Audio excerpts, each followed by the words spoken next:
On this episode of the Naturist Living Show, a visit to one of the largest naturist resorts in France.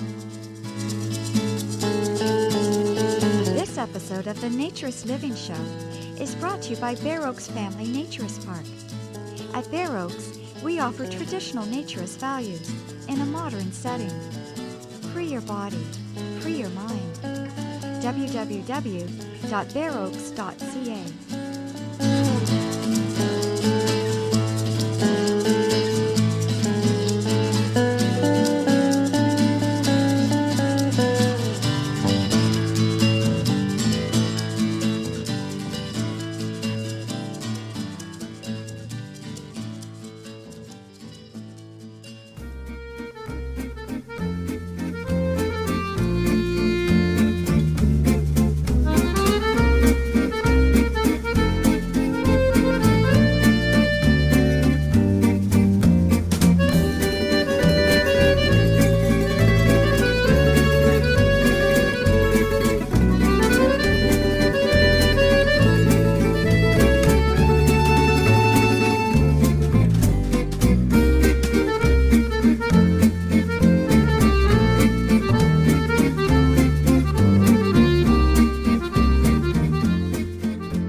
Talk about large resorts in France. I'm sure for most people, the first thought that comes to mind is Cap d'Agde, of course. It's almost legendary, but as we've discussed in the past, Cap d'Agde has a number of issues, and unfortunately Cap d'Agde's biggest problem is it's mostly run by the city. It is an actual neighborhood or area of the city of Agde. And in Agde, the municipal council, the mayor, the police, whichever, it's not clear, is not that interested in maintaining a pure naturist environment, which means that many of the areas of Cap d'Agde are gone libertin or libertine, as they say in French, which means essentially sexually free and promiscuous and easygoing. And so Cap d'Agde is really not a place that we would recommend that people visit for a naturist experience.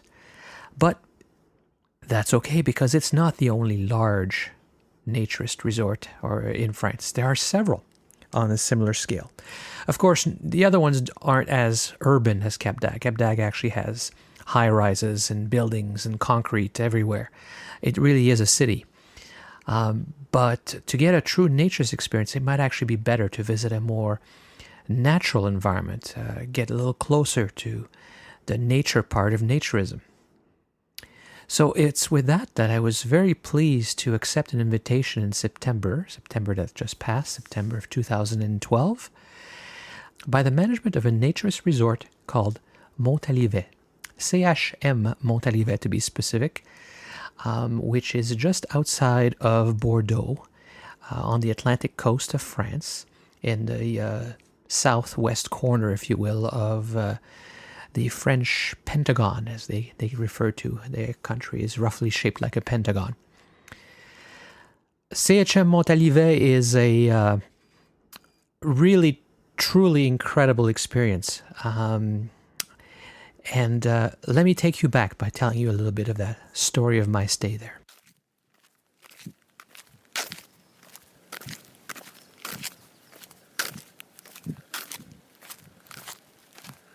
It's early in the morning, and I'm walking along the roads of Montalivet.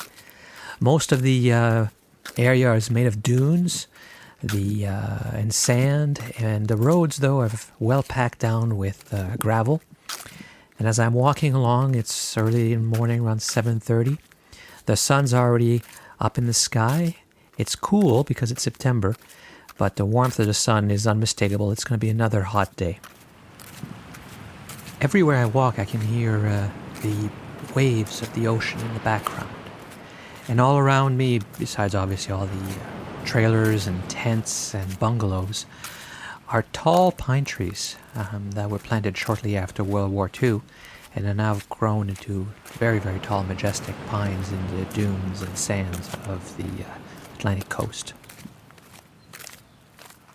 I've Just left my bungalow, which was very generously provided to me by the management of Montalivet.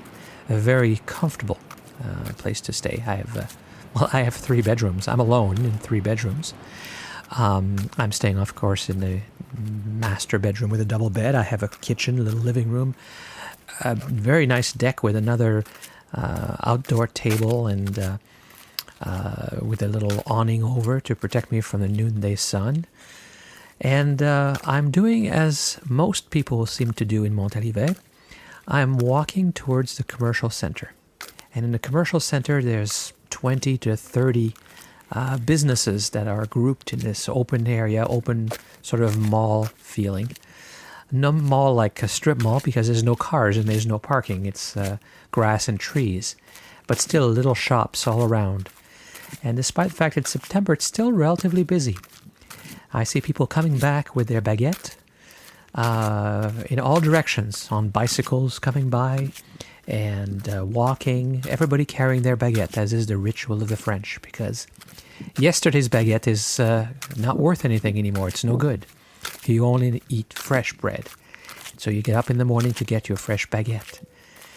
And as I'm walking towards the commercial center, I'm passing still families. They have come mostly with children that are preschool because it's after the beginning of school here in France as well in September.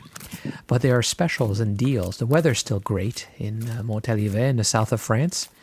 And if you have preschool children, it's a great time to get the deal and get a lower, reduced price staying in Montalivet. So it's still relatively busy. I mean, it's an enormous place. There's over, nearly 500 acres and over 3,000 sites. And those sites are all types. I mean, you can have a site with no services for your tent. There's hundreds of those. And there's lots of sites to bring your caravan, as they say, your trailer, and hookups for that. Or you can find a site year-round to leave your trailer, or you can buy a bungalow, or what they call a mobile home, which is essentially a park model trailer in North America. Some people bring their own. Some people buy them from the Montalivet business. And then there's these bungalows that have been built everywhere on the north and south ends of the resort. Some of them date back to the 60s. And they're all in a very similar plan, but they're all very unique. And you can rent some of them as well. So as I approach the commercial center, I am passing several shops where I can buy some a butcher, I can buy some fresh meat, a fishmonger where I can buy all kinds of fresh seafood. After all, we are on the Atlantic. Beautiful place to get fresh oysters. And I go over to the one of the shops where I've been buying my bread every morning. And over there I can buy one of 6 different types of fresh bread. And this is one of 4 shops that sells bread in the little Montalivet commercial area. There's everything else you might want. There's a hairdresser, there's a hardware store, there's even a discount shop. And of course, there's wine. Because in France, you can buy wine very, very cost effectively. In fact, in most places, less expensively than Coke or Pepsi. And it's because it's your right as a French person to drink wine. It's part of your culture. You couldn't do without it. And so I can fill up bulk wine from the region for about 3 to 4 euros to get a full liter of red wine. Or I can buy bottles of Bordeaux wine for just a few euros as well. So everything you need you can buy in this commercial center. But there are also several restaurants, not just one restaurant as in most of the naturist resorts and campgrounds you might visit in North America.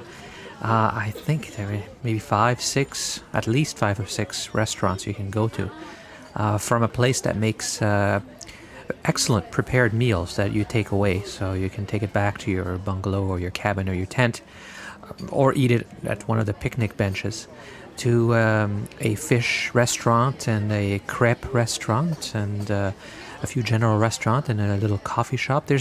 There are all kinds of options for enjoying a meal that's prepared for you, so you don't have to worry about it, or You can still buy the food and take it back and cook it yourself if you want to save a bit more money. So before I go back to my trailer with my baguettes, I sit down at one of those restaurants. And before I go back to my trailer, I sit down and have my little morning cafe, which is a bit of a ritual now, having been here a few days. There's nothing like sitting here and feeling the sun on your bare skin and watching life go by as you have a coffee and a croissant and relaxing and enjoying yourself. But as soon as I'm done with that, it's back to my trailer to have the rest, a little bit of that fresh bread with some of the creamy cheese that I bought. And then after breakfast, it's time to go for a swim and a walk to the Atlantic Ocean, because if there's anything that makes this resort, it's the fact that it's got kilometers of beaches and dunes on the Atlantic Ocean. Absolutely stunning with waves. And of course, the whole beach is naturist, and the sand, the water, the waves, the sound. In fact, you can hear it always in the background as you're walking around. There's of course lots of sports you can do as well. There's a full soccer field. There's tennis courts. There's volleyball courts. There's regular games, especially during the high season. There's 2 swimming areas. I mean, I would say 2 swimming pools, but really they're very large pools. They're more like swimming areas. In fact, one is called a water park. It has several water slides, and it has a little island in the middle with palm trees growing in it. I mean, the whole place is almost unreal. And Montalivet is not the only large naturist resort in France. There are many others. This may be one of the biggest, but certainly Euronat, just not far from here, is on the same scale. And then you have La Génie a little further south, and another one called Naturist, all on the Atlantic Ocean. And then many other resorts on the interior, some on lakes and some on rivers. And while they're not as big as Montalivet with over 3,000 sites, they might just have a few hundred, but they still dwarf the majority of the naturist resorts and clubs I've visited in North America. So how did this place come to be? Well, in the 1940s, late 1940s, one of the founders of naturism in France, not who started it, but who really helped it grow, his name was Albert Lecoq, and his wife, Christiane Lecoq, realized that there was a need for a naturist vacation destination. There were many clubs around the major cities, especially around Paris. But what Europeans, and the French in particular, take very seriously, it's their summer vacation. It's not just a few days or a weekend or even a week. In most cases, it's several weeks, sometimes a whole month. It's very typical for most people to have 4 to 6 weeks vacation every year. And they do it like they mean it. They enjoy life. In France, there's an expression. It's called l'art de vivre, the art of living. Because life is meant to be enjoyed, and they take that seriously, whether it's the way you eat and the way you drink and have a glass of wine. People don't walk with their coffee. They sit and enjoy their coffee. They take the time to have lunch and enjoy good foods when they do. It's the company and the people, the art of living. And a very important part of that is taking vacations. Taking vacations is part of the art de vivre for the French people. And so in trying to find a vacation place, they wanted some place a little further south, because certainly the northern areas near Paris, along Normandy coast, are a little unpredictable and cold. And so they found their way to the Bordeaux area, where they found this land, which in the late 40s, of course, was right after World War II. The whole area where Montalivet now sits had been burned by the Nazis as they retreated. And the land that they ended up leasing in 1950, they first had to clear. It was so deep in sand that they walked and this would sink up to their knees. And inside the sand were all the burnt amber, the burnt charcoal from the forest fire. And so as you walked through, you came out and you were black. Your legs were all black from the mixture of soot and sand. They had to clear barbed wire from the old defenses, and they found munitions everywhere, which they had to carefully collect to deal with. But nevertheless, they persevered and they started this place in 1950. I don't know if they knew they were going to end up so big, from a few acres to the over nearly 500 and over 3,000 sites, but that's what happened. And as I'm walking around Montalivet, I walk by an older bungalow, well maintained, but clearly it's been there a while. And there's an elderly woman sitting there, and that's Christiane Lecoq. Christiane Lecoq is the late Albert Lecoq's wife, and she's 101. And she's still as sharp as a tack as we chat a little bit. She complains a little bit that it's hard for her now to walk because her knees hurt. And I hope when I'm 100 years old, my biggest complaint is that my knees hurt and I can still walk. I hope I can live to be 100. And yet she still spends the summer at Montalivet in a cabin by herself. Certainly lots of people help her. And she's a lovely woman. I can see why lots of people would want to help her and spend time talking to her because she sure has a lot of stories. I'll bring you some of those in a future episode. But in the meantime, Montalivet has grown to what it is today. And of course, any business this large is a bit of a challenge. And there is a mixture of people who are clothed and people who are nude. They are trying very hard to encourage people to follow the principles of naturism. But as I say, when you're that large and you have multiple generations that have been coming, it can be a challenge. But they don't certainly give in on the beach. There's a little guard post on the way to the beach, and they post somebody there to make sure that only Montalivet guests come into the resort, but as well to make sure that the Montalivet people go to the beach, take their clothes off, because it is not a clothing optional beach. It's a nude beach. Same for the pool and many of the other areas.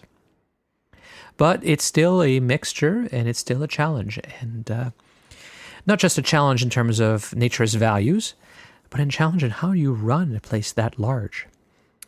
And so I was going to sit down with François Tellier. I had some very nice tours and conversation with the management of Montalivet, but they didn't speak English very well.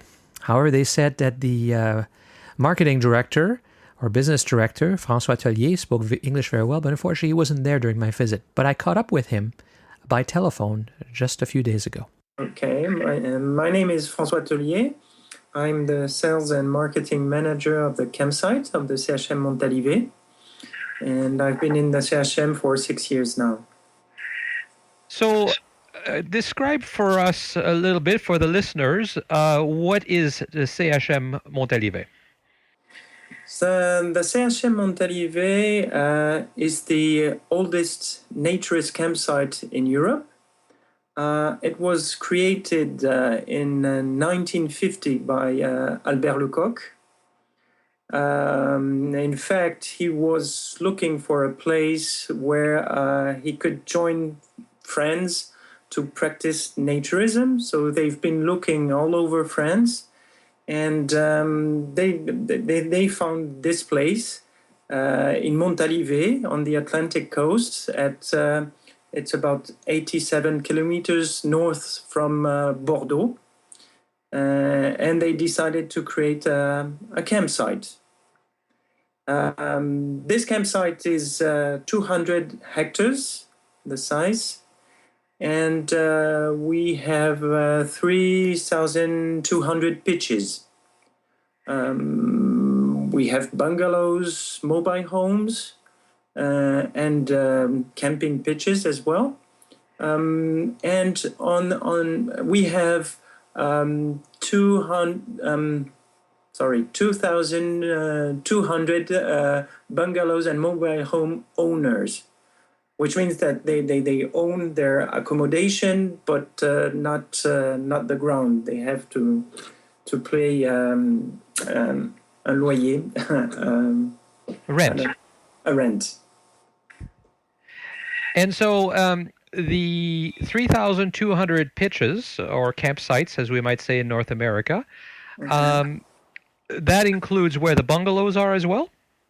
Yes, definitely. And So are they all serviced, meaning they have electricity and water and sewage connection? no, part of the campsite doesn't have electricity, And this year, we've done a lot of work to supply with electricity, but still some bungalows don't have it.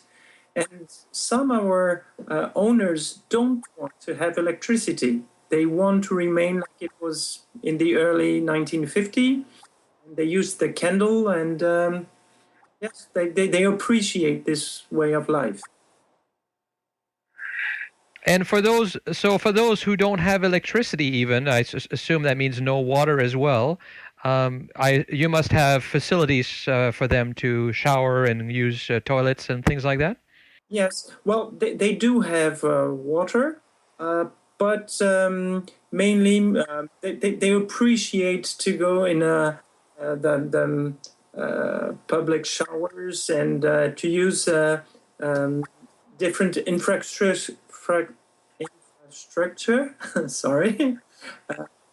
To go along with other people. They don't want to remain in their own bungalow. They like taking showers together so they can, talk. And this is the friendly part of the campsite. So aside from all the campsites everywhere, the camping pitches, you must have other things that people can do in other facilities. Can you tell us a little bit more about that? Yes, we have 2 swimming pools with a big aquatic park. We have an outdoor cinema. We have also an arts and crafts village. In the CHM, we practice a lot of sports. And we have different fields, tennis courts. We have 7 tennis courts. We have basketball courts, beach volley courses. We have a soccer field with synthetic grass, which is a real size one. We have a place also to practice pétanque, and this place in the summertime welcomes up to 300 players at the same time. So it's a lot of people. Yes, you have so many facilities. I think it's hard to remember them all because I know you also have mini golf and children's playgrounds and tennis courts and everything, right? Exactly.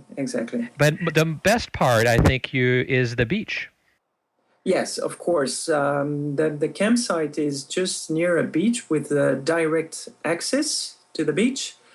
In fact, it is a public beach, but it's our own lifeguards that will take care of it. And so it's a naturist beach, and we really are careful about people coming and on this beach because it's open to the public, but we make sure that everyone is naked on this beach.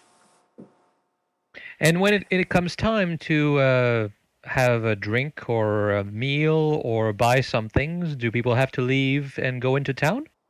No, in fact we have all sorts of shops on the campsite. We have in fact 21 shops on the campsite. We have 7 restaurants and bars also.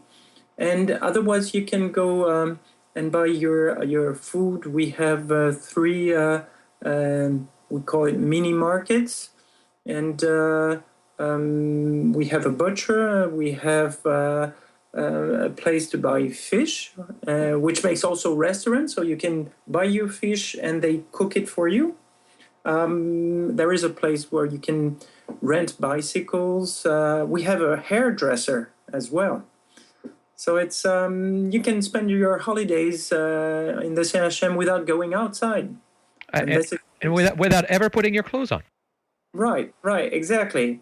And what the funny part of it is that people are so used to be naked that sometimes they have to go outside, for instance, to fill up the tank of the car, and sometimes they forget to get dressed. So, at the gas station, they are used to that. And when someone get out of the car naked, they tell, okay, you don't have clothes on, you should go back in your car. It's funny.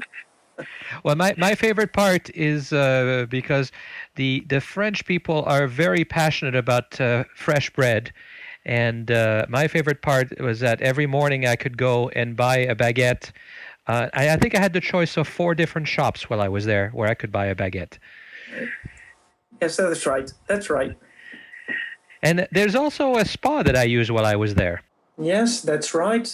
We have this spa where you can find a sauna, a Turkish bath, a whirlpool, and different therapists, and different types of treatment as well, like massage, wraps and applications, facial treatments. All sorts of treatment, whether are for women or for men. And on the side of this place, we have a workout room as well. So it's really a place for complete health, isn't it? That's right. That's right. We take very care of our health in CHM. So if people are coming from North America, obviously they don't come with their caravan or their tent. So are there options for them to stay somewhere?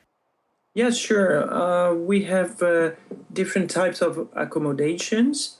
It starts with a tent, and we have different types of tents.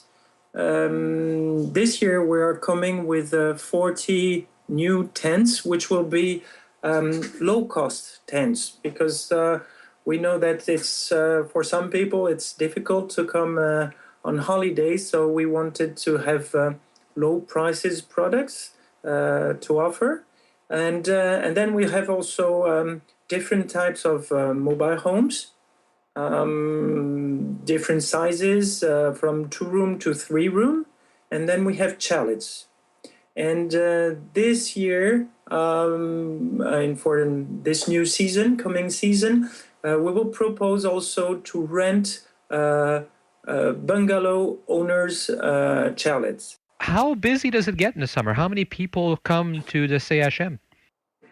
Well, in the high season, from mid-July to the end of August, we can come up to 14,000 persons a day, which is a lot. And of course, to take care of all these people, we have 220 employees, which is a lot also to take care of. So it's a real town. Yes, it must be a lot of work. Do you know how many washrooms you have to clean? In fact, there are 100 of the washrooms in different places. All of them are made of different, showers. Total, I don't know exactly the figures, but it's really is a lot. And we have something like 40 persons taking care of to clean up the place, to make the showers clean and everything. Mm-hmm. So there's a difference between naturism and nudism. Naturism is more of a whole life philosophy. Mm-hmm. When you're that big, I know that Montalivet was founded by Albert Lecoq and Christiane Lecoq based on a philosophy of naturism. But when you're that big, is it possible to still maintain that, or has it become more of a nudist place? That's a good question. It's it's sometimes it's difficult to remain 100% naturist.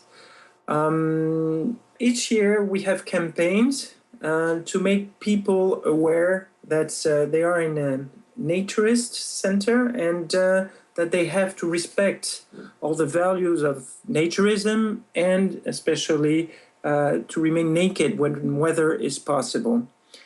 And the big difficulty we have is that, as I said previously, we have a lot of owners of chalets and bungalows, and we come up with a fourth generation of naturists. And the grandparents could be naturists. They have children that are naturists, but these children got married, and sometimes they are married with someone who is not naturist.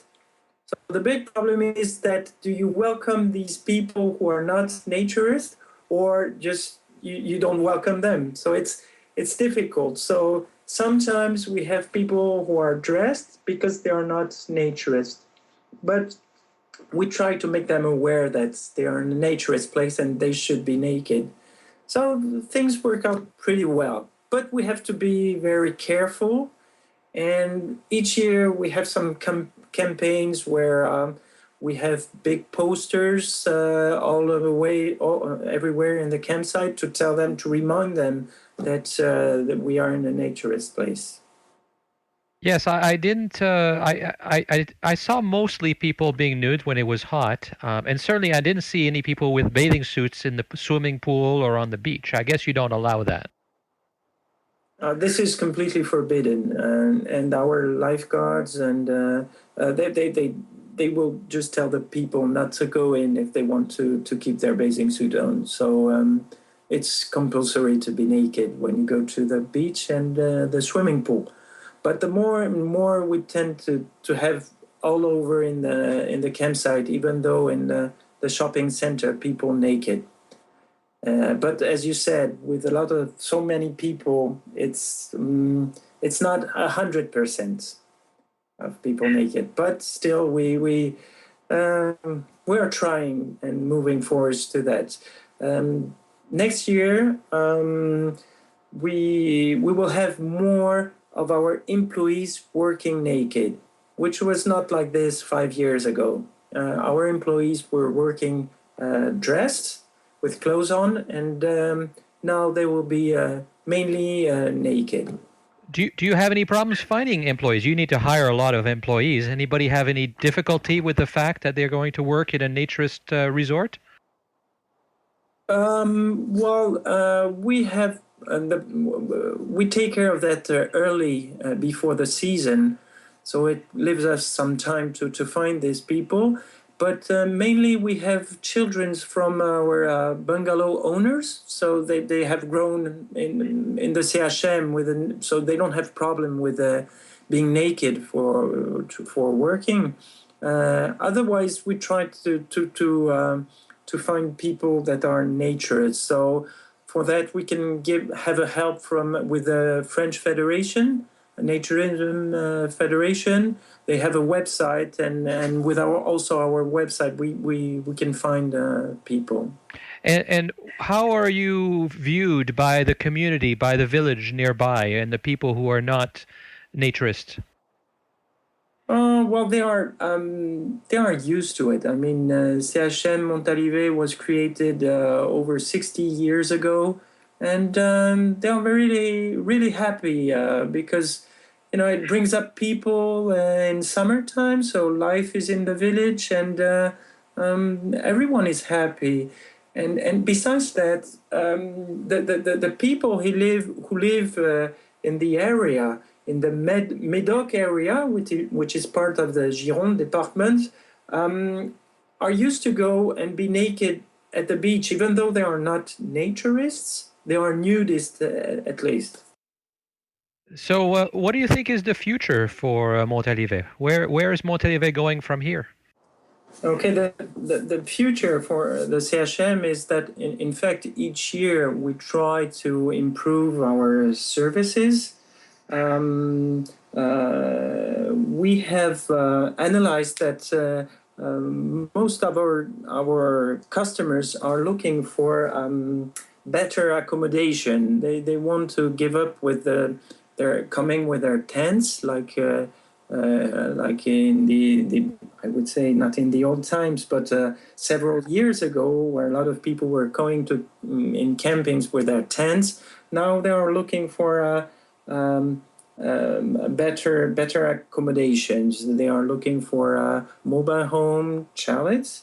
So this year we will purchase about 200 new accommodations, which is quite a lot, but this is really a demand from our customers. Besides that, some of them will be used to replace old accommodation, which are over 7 years old. Then it's too old to propose it to our customers. So we take them out of the campsite. So we have maybe 50 accommodation to replace, and of course new ones.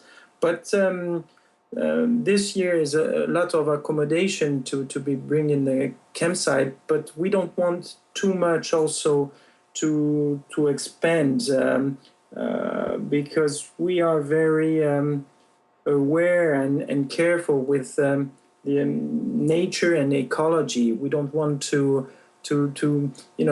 create a pitch. We don't want to cut too many trees because otherwise it's a main concern for us to take care of this nature. It's a matter of naturist values, and this is important for us. So probably this mobile home will be the last ones.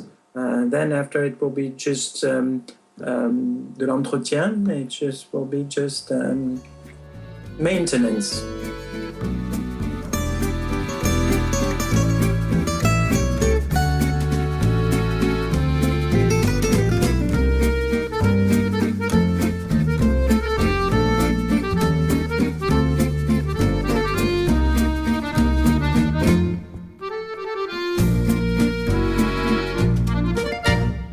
So Montalivet is really an important place when it comes to naturism.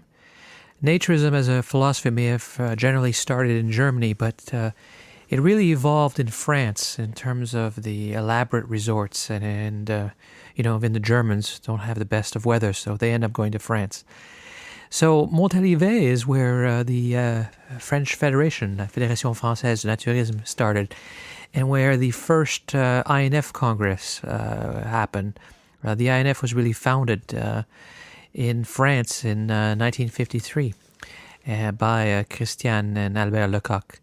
So this is a really important place. It wasn't just a place for vacation. It ended up being a place where a lot of thinking happened. Marc-Alain Descamps, that I've mentioned before, is still a member and wrote a lot of his books and his ideas as a result of being at Montalivet. There are many thinkers, and they used to be, and there still are, presentations and seminars and discussion. It's a place of philosophy. It's a place of ideas. It is really an important part of our naturist movement worldwide. And so I want to go back, and I think many people should go back. But I realize in North America, when you speak only English, or you don't speak French anyway, that's a little intimidating. So let's make it easy. We are going to organize a trip to Montalivet, a group trip. It gives you the advantage that everything is organized and you don't have to worry about language issues or knowing where to go. And it also has the advantage of bringing the costs down. There's no better way to keep costs down than to get a whole bunch of people to book airfare together as a group. And we happen to have a travel agent at Bear Oaks, Pauline, and she's organized other naturist trips, and she's going to be working and organizing this as well. So we are putting this trip for next July 5th, for 10 days, leaving on the Friday night. And it's going to be a maximum of 50 people, because that's roughly the number of people you can fit on a bus. And the way we go is we fly into Paris. Then from Paris, we take the high-speed train, the TGV, and we take that to Bordeaux. And then from Bordeaux, then there's still a 45-minute or so drive to an hour drive to Montalivet, and we're going to have a bus to take us there. So anyone who's interested, I'll put a link in the show notes. The show notes, as usual, are at naturistliving.bearoaks.ca, B-A-R-E, of course, bearoaks.ca, CA because we're in Canada. And even if you're not in the Toronto area, I'm sure we can work out a way of connecting. Pauline can adjust the group trip to include your travel either to Toronto or directly from where you are to Paris and to meet us there. And because I got along very well with the management of Montalivet, I have secured an exclusive deal with them where they're going to give us 20% discount. And July is their high season, and they're still willing to give us 20% discount because they think it'll be fun to have a whole bunch of Canadians and Americans coming to Montalivet and experiencing it. And if it's a success, maybe we'll do it again another year, or maybe we'll do it every year. We'll see. But for this year, it's just 50 people. And so send me a note if you're interested, and I'll send you more information, or I'll put a link to where we're going to have the detailed information. So it'll be a week in Montalivet, and it will be then probably 3 days after in Paris before we fly back. So a week and a half total, give or take.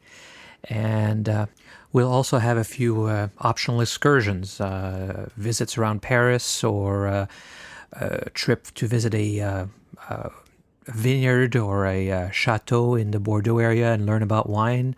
But not everybody's into that, so these will be options that people can choose to do or not do. I think it'll be a fun trip. And of course, you'll have a French speaker to help you get it along with everything, but also you'll be surrounded with a lot of English speakers, so you won't be completely lost as well. Although I'm sure there'll be, in July, there's people from every country. There'll be Germans, there'll be Dutch, there'll be the English, there'll be people from everywhere. So you'll find lots of other people to get to know. Well, that's all for this episode of the Naturist Living Show again. Thank you again for listening. My name is Stéphane Deschênes. I was your host for this episode, and I'm also the owner, as most people know, of Bear Oaks Family Naturist Park. You can find links to all the items I mentioned, which in this episode is mostly Montalivet and the trip we're going to be organizing, on the show notes. And where our website is at naturistliving, one word, Bear Oaks, B-A-R-E, bearoaks.ca, because we're in Canada. And please keep sending your comments and suggestions, or send me a note if you're interested in being kept informed about the trip to Montalivet. If you want to get them, I appreciate getting the comments and all the mail I get. The show's email address is naturistliving, one word, at Bear Oaks, B-A-R-E again, bearoaks.ca, because we're in Canada. So join us again in about a month for the next episode of the Naturist Living Show. This episode of the Naturist Living Show was brought to you by Bear Oaks Family Naturist Park. Traditional naturist values in a modern setting. Traditional values means that naturism is more than just taking your clothes off.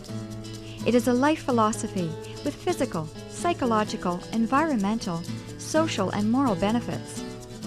Bear Oaks Family Naturist Park strives to promote those naturist values in a modern setting that provides the amenities and services that our members and visitors expect. Free your body, free your mind. Learn more at www.bearoaks.ca.